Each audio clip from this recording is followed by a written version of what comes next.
प्रेरक कहानी जब तक सफल न हो जाए तब तक किसी भी प्रलोभन में फंसकर रुकना नहीं चाहिए। एक बार की बात है, एक राज्य का राजा प्रजा में से किसी को अपना उत्तराधिकारी बनाना चाहता था। राजा ने घोषणा करवा दी कि अगले दिन जो भी व्यक्ति मुझसे मिलने राजमहल आएगा वही राजा बनेगा।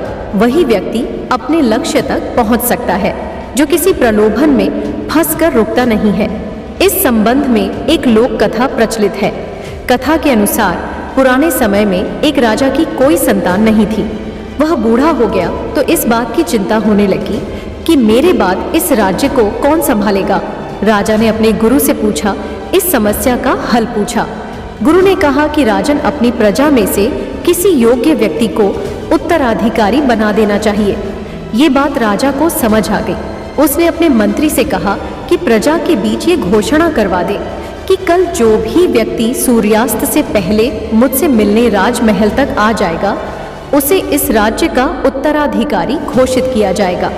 ये बात सुनकर मंत्री ने कहा कि महाराज, ये तो बहुत ही आसान है, पूरी प्रजा ही राजा बनने के लिए यहाँ पहुँच जाएगी। राजा ने कहा कि ऐसा नहीं होगा, मुझ तक सिर्फ योग्य व्यक्ति ही पहुँचेगा।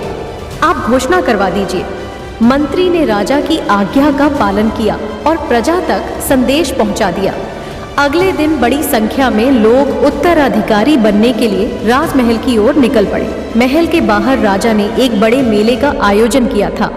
मेले में शराब थी, नाच गाना हो रहा था, तरह तरह के स्वादिष्ट पकवान थे, कई तरह के खेल वहां हो रहे थे। पूरी प्रजा उस मेले में ही उलझ गई। अपनी अपनी पसंद के हिसाब से लोग मजा लेने लगे। सभी ये बात भूल गए कि उन्हें राजा से मिलने जाना है। तभी वहां एक युवक ऐसा आया जो इन प्रलोभनों में नहीं फंसा। उसे सिर्फ अपने लक्ष्य तक पहुंचना था। वह सीधे राजमहल की ओर चल दिया। मुख्य द्वार पर 2 पहरेदार खड़े थे। उन्होंने युवक को रोका, लेकिन वह किसी तरह उनसे बचकर राजमहल में प्रवेश कर गया। अंदर पहुंचते ही उसे राजा, मंत्री और उनके मिल गए।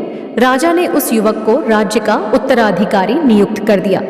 कथा की सीख, इस प्रेरक कहानी की सीख यह है कि हम अपने लक्ष्य तक पहुंचने के लिए रास्ते में रुकना नहीं चाहिए।